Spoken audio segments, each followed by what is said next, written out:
he was given two political gifts, as far as I can see. Uh, the pandemic, deadly as it has turned out to be, was a chance for him to unite the country, to rise above the political kind of factionalism, and effectively act as a president of the United States in a period of emergency. He didn't do it, and he's in big trouble because of that. His main thing is to try to reopen the economy. And on the other front, which is the protest in the wake of George Floyd's killing by police, he has failed to actually offer anything in regard to any kind of significant sympathy with the family for the case. And he's actually doubled down and suggested it's an issue of rioting and looting and law and order. So I think what he's shown is that when it comes to real emergencies, when you need real leadership, he actually doesn't have any of that kind of quality. He talks about the people, but he doesn't appear to know that people's interests lie in their kind of economic well-being and their physical and personal safety.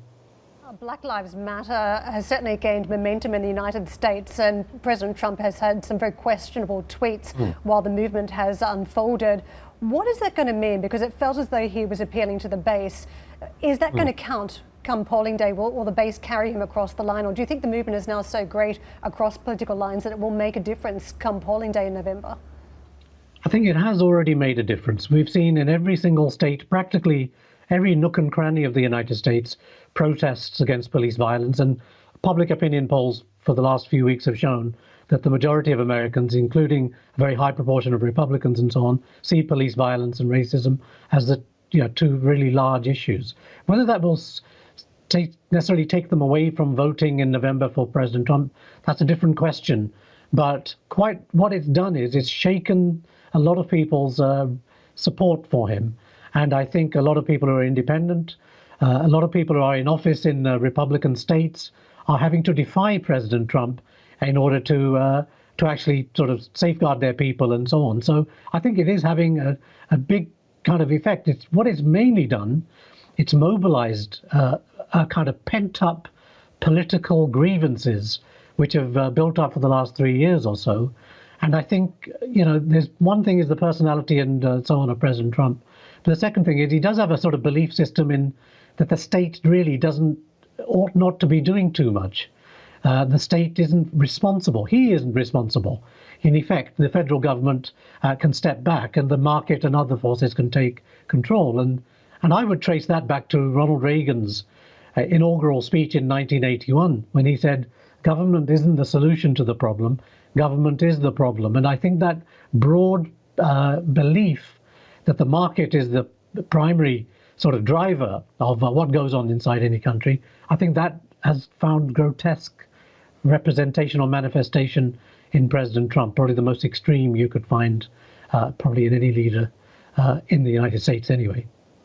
If you think about even the measures for some of the social media platforms that have chased profits and done nothing around some of their policies to stem hate speech, I mean, it's quite obvious if you're looking for self-regulation there that it hasn't happened. I want to ask you, though, specifically around Joe Biden, whether he's done enough to really put himself ahead of the charge when it comes to the markets. They are concerned about him, whether he rolls back some of the tax cuts, but also around the movement around Black Lives Matter. Do you think he's done enough to catch momentum on that side? Well, there's two things. One is President Trump has done a great deal for candidate Biden. So candidate Biden could almost sit in his armchair in his basement and reap the rewards of President Trump's total indifference to such a large set of problems in the United States. Second thing, though, on the more positive side, he has reached out across the party, across the range of opponents he had during the primaries. He set up a number of kind of policy or working groups, which has included the left and other parts of the party. So he has actually sort of built bridges and moved a bit further to the left, or at least he's opened the space for the likes of Bernie Sanders and Elizabeth Warren and Cortez and others. And I think their voices are going to be stronger in that administration. So it could well be that the markets have something to worry about because there probably will be a greater level of a social program. But as I mentioned, we go back to President Reagan's speech in 1981, that broad neoliberal market-oriented consensus has been shaken by the responses of government to the pandemic, which they've been forced to take. But I think the underlying kind of philosophy of the market, I don't think that's been defeated. I think it's going to carry on. So I suspect a lot of people are going to be still very unhappy.